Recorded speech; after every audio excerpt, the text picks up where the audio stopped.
Segunda aula de revisão, 7º ano, Geometria, professor William Menezes.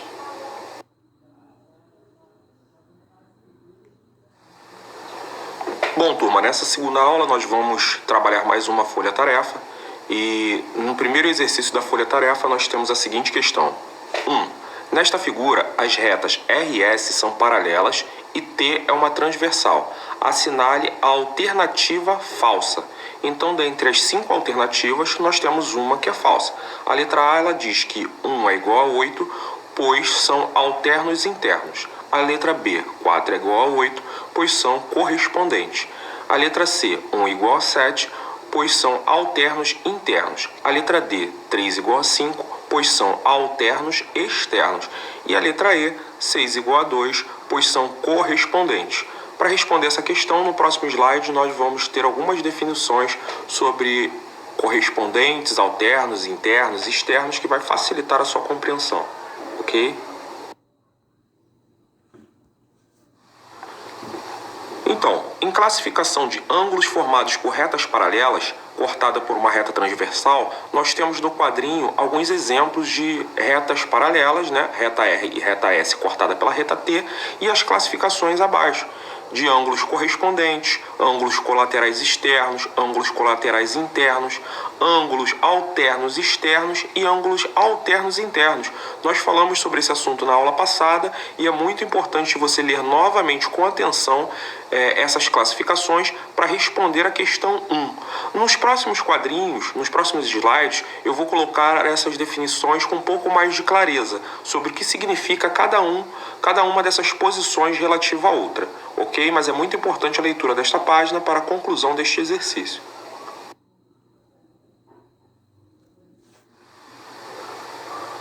Exemplos de ângulos correspondentes. Ângulos formados por 3 retas. Observe que a reta R é paralela à reta S, cortada pela reta transversal T.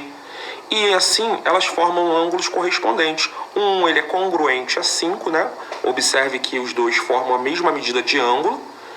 O 4 congruente a 8. O 2 congruente a 6 e o 3 congruente a 7. Observe que eles estão em cores diferentes um do outro e os ângulos que são iguais, que são congruentes, correspondentes, estão na mesma cor. Observe que todos eles que estão na mesma cor, eles são correspondentes um ao outro, assim como mostra a figura.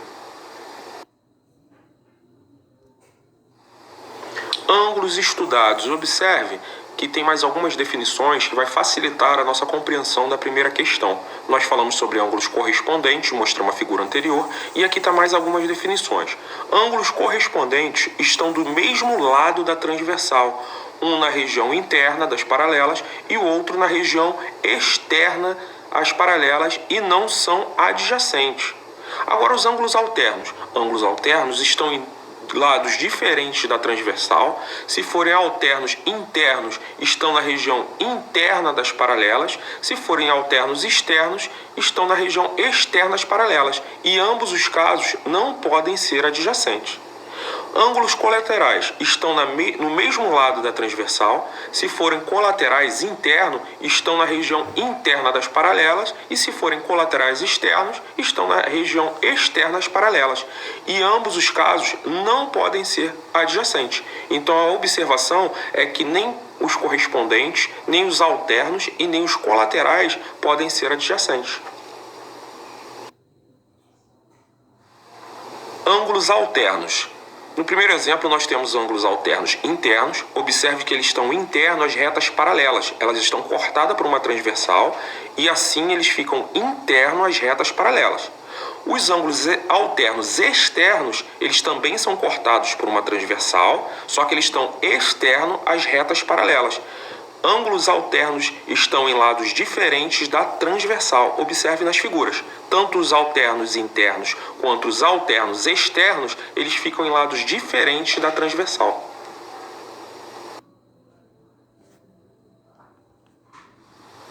Segunda questão. 2 ângulos colaterais internos formados por 2 retas paralelas e uma transversal são: letra A, adjacentes, letra B, congruentes, letra C, complementares, letra D, suplementares ou letra E, opostos pelo vértice.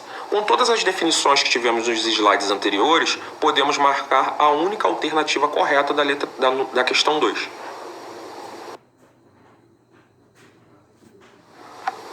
Questão 3. Abaixo está um logotipo da Mitsubishi Motors. Observando bem o logotipo, é possível observar as 3 figuras que caracterizam a empresa automobilística. Sobre as figuras, é falso afirmar que: letra A é um polígono convexo, letra B é um quadrilátero, letra C é um paralelogramo, letra D possui 2 diagonais ou letra E é um polígono não convexo. Lembrando, classificações de polígonos, nós vamos encontrar facilmente a única questão errada da número 3.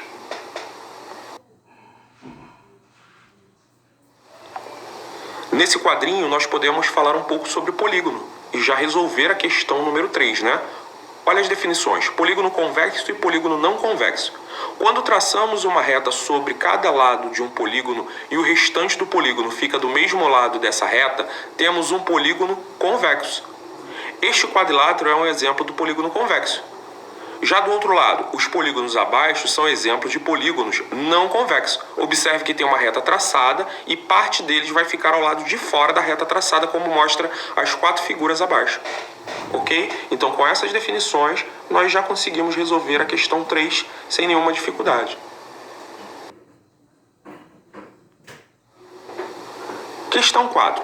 Partindo de um dos vértices de um polígono convexo de N lados, podemos traçar: letra A, N-3 diagonais, B, N diagonais, C, N-2 diagonais, D, N vezes N-3 diagonais ou E, N vezes N-2 diagonais. Leia atentamente a página 70 e marque a única alternativa correta na questão 4.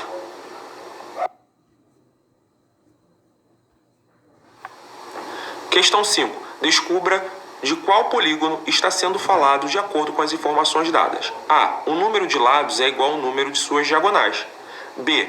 Tem 4 diagonais partindo de um vértice somente. C. Não tem nenhuma diagonal. Então, nós vamos dar sequência à nossa leitura após a página 70 e vamos responder as 3 perguntas que está sendo questionada na questão 5, ok?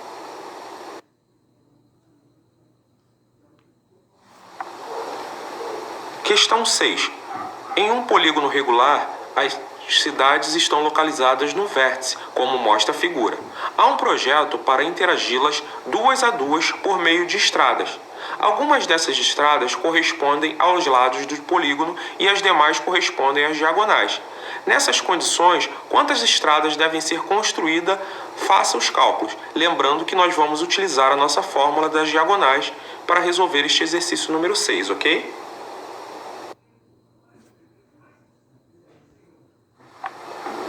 Sétima questão. Para cada ângulo interno de um polígono, existe um ângulo externo adjacente a ele. Sendo assim, é correto afirmar que A soma desses ângulos é 90 graus. B. A soma desses ângulos é 180 graus. C. A soma desses ângulos é menos de 90 graus. D. A soma desses ângulos é menos de 180 graus. Ou E. A soma desses ângulos é mais de 180 graus. Com a leitura da página 172, vamos marcar a única resposta correta da questão 7.